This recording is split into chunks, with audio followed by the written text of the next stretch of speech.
Iniciamos entonces la clase número 2 del módulo número 3 de enlaces químicos y ahora veremos propiedades periódicas de los elementos. Las propiedades periódicas no son otra cosa más que características del comportamiento químico de un elemento que se repiten con regularidad y a esto se le conoce como ley periódica. Normalmente si conoces una familia, conoces uno, pues conoces a todos, como lo vimos en las configuraciones electrónicas. ¿De qué dependen las propiedades periódicas? Dependen de algo que conocemos como carga nuclear efectiva, que no es otra cosa más que la fuerza con la que el núcleo atrae a sus electrones. Y entonces lo que nosotros tendríamos sería lo siguiente. Podríamos tener entonces, yo hago una analogía, si yo tengo, por ejemplo, un núcleo que sea poderoso, digo que es una mamá controladora, mientras que si tengo un núcleo que sea débil, es decir, que no tenga mucha fuerza, digo que es una mamá relajada. Normalmente las mamás relajadas dejan ir a sus electrones un poquito más lejos. Significa entonces que tienen volúmenes más grandes, mientras que si yo tengo una mamá que sea controladora, normalmente no va a dejar ir a sus hijos lejos y entonces va a tender a tener a sus electrones cerca de ella, por lo tanto tendrán volúmenes más chiquitos.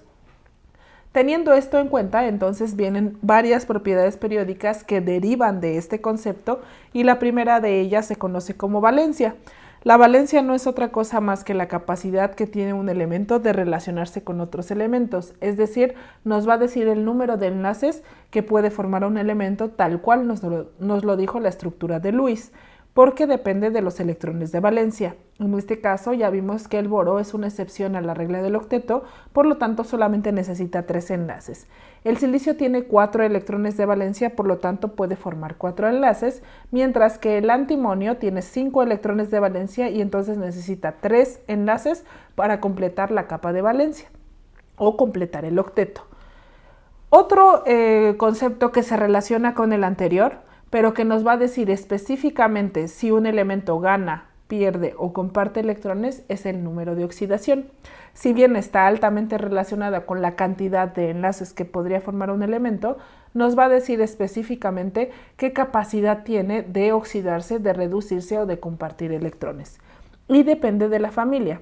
Una de las cosas importantes para calcular los números de oxidación específicamente en familias A es que nosotros vamos a encontrar que de acuerdo al número de familia podemos predecir el número o números de oxidación presentes. Por ejemplo, si estás en una familia 1, el número es 1. Familia 2, 2, 3, 4, 5, 6 y 7. ¿Por qué no estoy poniendo la familia número 8A? Porque es la de gases nobles y sabemos que son inertes, es decir, no forman enlaces. Una regla importante para calcular los números de oxidación es que el número de oxidación máximo de una familia corresponde al número de su familia. Sin embargo, hay números menores que podrían también estar presentes dependiendo si la familia es par o impar. Por ejemplo, en familias 1 y 2 no tenemos números por debajo de estos que sigan siendo enteros. En familia 3 el número máximo es 3, pero al ser una familia impar, entonces también tiene posibilidad de tener al 1. En el caso de la 4 es familia par y el número menor al 4 podría ser el 2. En 5 tendríamos 1, 3, 5, 2, 4 y 6, luego 1, 3, 5 y 7. Es decir, tenemos el número máximo de familia y números menores que correspondan. Si estoy en una familia par, entonces los números tendrán que ser pares. Si estoy en una familia impar, los números tienen que ser impares. Pueden haber sus excepciones, pero esto nos ayuda muy bien a predecir esta información. Si tú vas a una tabla periódica, te vas a dar cuenta entonces que aparecen los números de oxidación. Pero en esta parte de aquí hay algo todavía más importante y es, al final todos los elementos intentan completar su capa de valencia, es decir, completar el octeto perfecto. Para eso entonces necesitamos completar 8 electrones en la capa de valencia, excepto en aquellos que no cumplan el octeto o en el caso del hidrógeno que necesita solo 2 electrones. En el caso de la familia 1, entonces, es más fácil donar un electrón o ganar 7. Seguramente donar 1, por lo tanto aparece la carga positiva. Donar 2 o ganar 6 para completar el 8, pues donar 2, aparece la carga positiva. Recuerda que en química, siempre que pierdas electrones, como estás perdiendo cargas negativas, te quedas con cargas positivas. Luego, si estoy en la familia 3 y entonces, ¿qué es más fácil, donar 3 o ganar 5? Pues es más fácil donar y entonces aparece este signo otra vez positivo. En el caso de la familia 4, ¿Qué es más fácil? ¿Donar 4 o ganar 4? Pues es exactamente lo mismo. Quiere decir entonces que en esta familia se da un fenómeno de compartir electrones. No quiere decir que los otros no lo hagan, solamente que estos lo hacen con mayor facilidad. En la familia 5 tendríamos que es más fácil donar 5 o ganar 3. Ganar 3 aparece el signo negativo de que estamos ganando. ¿Qué es más fácil? Donar 6 o ganar 2, ganar. ¿Qué es más fácil? ¿Donar 7 o ganar 1? Pues ganar. Quiere decir entonces que los que están en esta porción izquierda se oxidan y los que están en la porción derecha se reducen. No es casualidad que los que estén en la porción izquierda de la tabla periódica sean metales y se oxiden porque liberan electrones, mientras los no metales que están en esta porción de la tabla tienden a reducirse, es decir, ganar electrones. Si nosotros anclamos la información de las mamás controladoras y las mamás relajadas, insisto, la mamá controladora significa que tiene un núcleo poderoso y atrae con mucha fuerza sus electrones, mientras una mamá relajada tiene menos fuerza y entonces deja ir lejos a sus electrones. Viene el concepto del radio atómico, en donde nosotros vamos a tener que no es otra cosa más que la distancia entre el núcleo y la última órbita, es decir, la capa de valencia. Si nosotros recordamos que los que están en la porción izquierda de la tabla periódica, es decir, los metales, tienen mamás más relajadas, esto quiere decir que sus núcleos no tienen suficiente fuerza para atraer a sus electrones y por lo tanto los electrones tenderán a ir más lejos. Significa que su volumen es mayor. Mientras que si estamos en la porción derecha de la tabla periódica, es decir, cerca de los no metales, vamos a encontrar que sus núcleos son sumamente poderosos y por lo tanto tienen muy cerca a sus electrones y esto significa que su volumen es menor. Con lo que quiero que te quedes es que los metales tienen mucho radio atómico y los no metales tienen poco radio atómico debido a su carga nuclear efectiva. Si nosotros ahora hablamos del radio iónico, nos interesa la distancia del núcleo a la capa de valencia, pero siempre y cuando haya movimiento de electrones, es decir, si se ganan o se pierden electrones. Si yo soy una mamá que ha perdido un hijo, me voy a volver más protectora con mis hijos que me queden. Quiere decir que si pierdo electrones, la fuerza de mi núcleo aumenta y en automático atraigo más hacia mí a los electrones, por lo tanto el radio disminuye. Mientras que si soy un átomo que ahora ha ganado electrones, no tengo la misma fuerza para agarrar a todos los electrones. Es como si yo, mamá, tuviera ahora un nuevo hijo, no tengo la capacidad de mantener la misma atención que tenía antes porque ahora hay un nuevo electrón al que le tengo que dar esa atención. Entonces se reparte esta fuerza y ahora los electrones tienden a ir más lejos porque hay menor atención del núcleo hacia ellos y entonces ahora el radio aumenta. Siempre que tengas un catión, es decir, aquel que pierde electrones que tiene carga positiva, va a tender a tener una disminución en el radio, mientras que si yo tengo un anión que tiene carga negativa, es decir, que ha ganado electrones, ahora aumenta su radio iónico. Vamos a ver entonces la siguiente propiedad periódica y ahora esta se llama electronegatividad. Electrón hace referencia a electrones, negatividad hace referencia a ganarlos o atraerlos. La electronegatividad entonces no es otra cosa más que la capacidad de atraer electrones. ¿Y quiénes tienen esta capacidad? Aquellos que tengan núcleos poderosos. ¿Quiénes tienen núcleos poderosos? Pues los no metales, que ya vimos tienen radios chiquititos porque su mamá jala con mucha fuerza. Entonces vamos a ver que los no metales tienden a ser más electronegativos. Si nosotros no consideramos a los gases nobles porque ellos no establecen interacciones, entonces el que queda más poderoso es el flúor. La electronegatividad crece hacia la derecha y hacia arriba, siendo el flúor más electronegativo.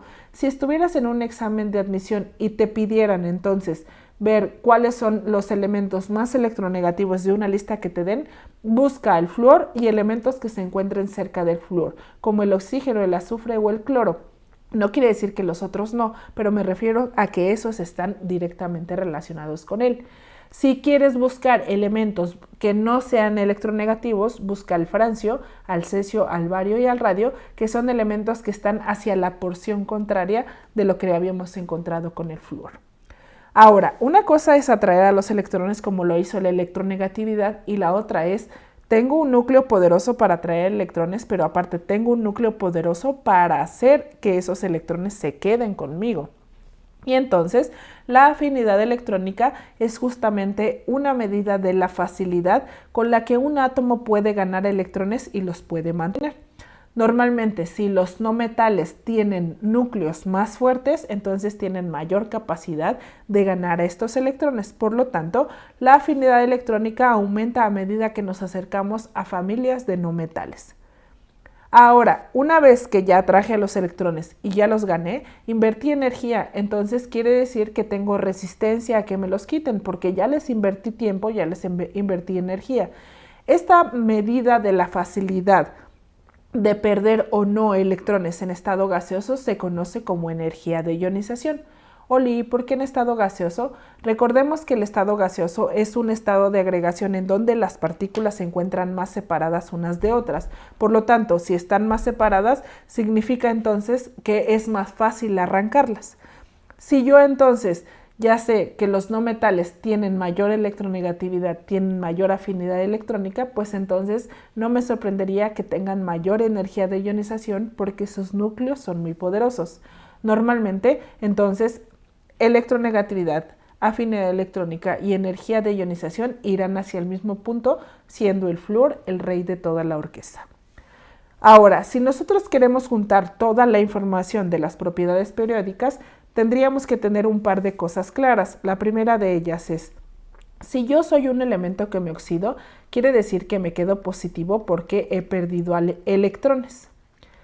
Mientras que si yo soy un elemento que me reduzco, es decir, he ganado electrones, y entonces voy a poner aquí que ellos ganan electrones.